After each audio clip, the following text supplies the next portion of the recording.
La tragedia del avión uruguayo que se estrelló en los Andes es uno de los sucesos más grandes en la historia. No solamente tuvieron que soportar un frío extremo, sino que debido a la falta de comida tuvieron que comerse a amigos y familiares. Esta historia es conocida como la tragedia y milagro de los Andes, y la película que se encuentra en la plataforma de color rojo lo ha retratado de una forma increíble. De hecho, se encuentra en los primeros lugares. Ahora, ¿qué tanto de lo que se ve ahí es real? Les voy a contar la verdadera historia de la Sociedad de la Nieve. Se los cuento, mi nombre es Daniel Novelo.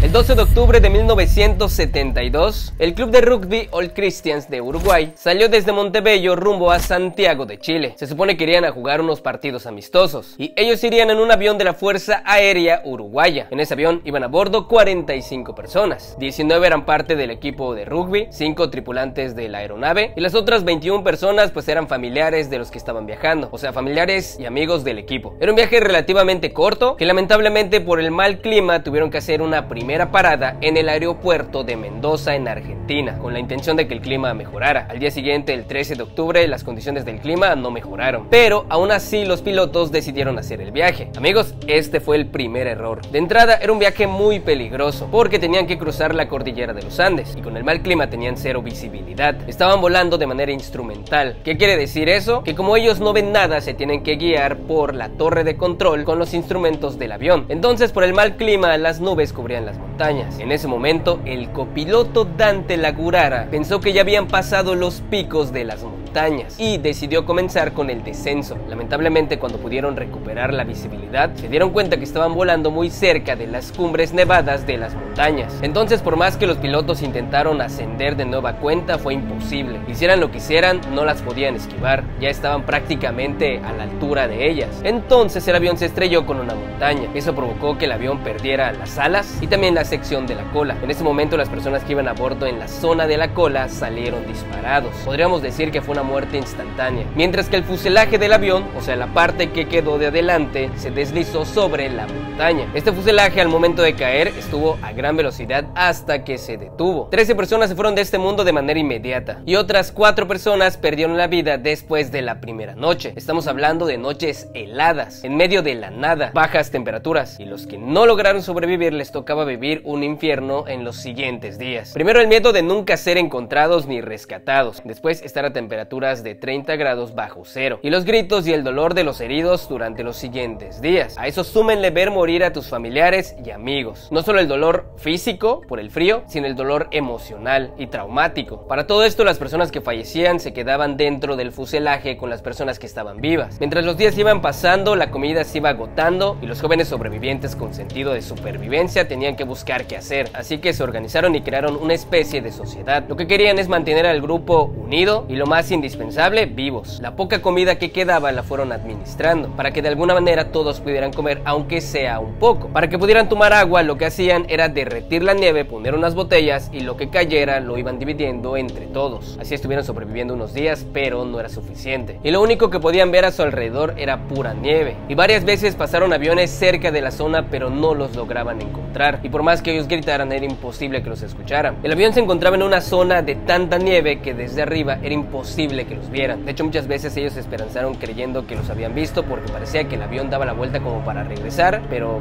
pues no. La comida se iba acabando, los pocos sobrevivientes iban quedando cada vez más débiles. Al 8º día, la hermana de uno de ellos falleció. Las bajas temperaturas, las heridas que tenía y la debilidad en la que se encontraba por no tener una buena alimentación, o más bien por no tener comida, hicieron que lamentablemente falleciera. Cuando llegó el 10º día, todos tuvieron que tomar una difícil decisión. Para eso ya no tenían nada de comida.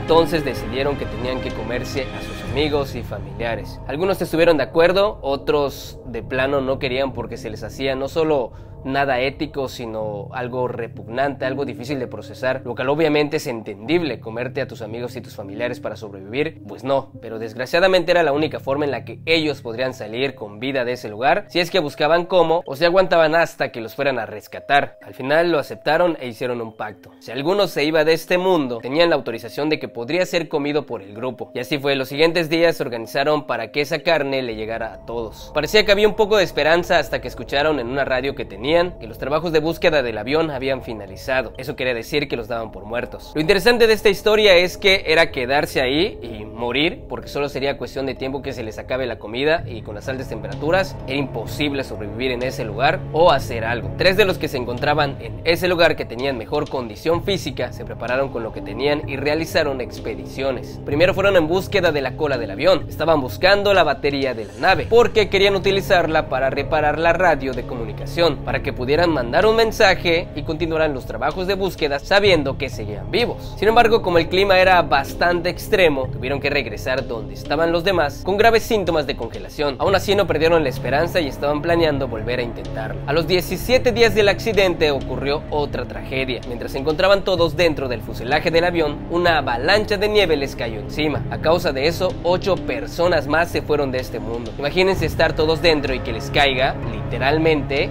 hielo. Y no solo eso, sino que al encontrarse sepultados, pues no pueden respirar. Como pudieron, lograron salir de la nieve. No todos sobrevivieron y la cifra ahora era de 19 personas vivas. Con toda esta situación que les acabo de contar, las personas que se habían ido anteriormente a hacer una expedición volvieron a salir y esta vez sí encontraron la cola del avión, pero la batería que estaban buscando no funcionó. Lo que sí es que encontraron cosas del avión,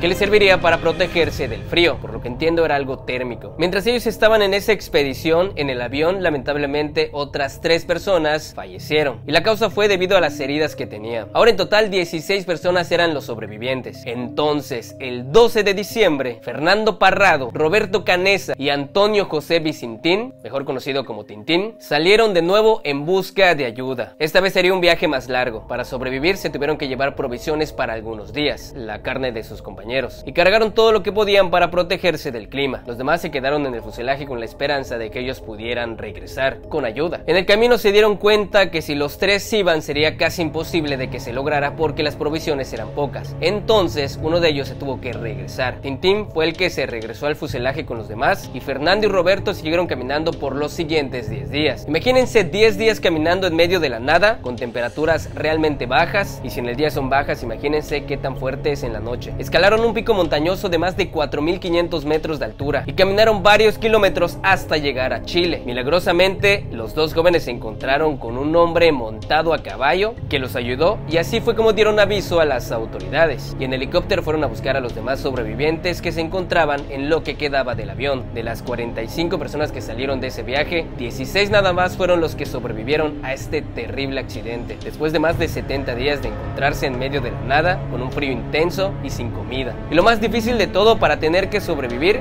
comerse a familiares y amigos.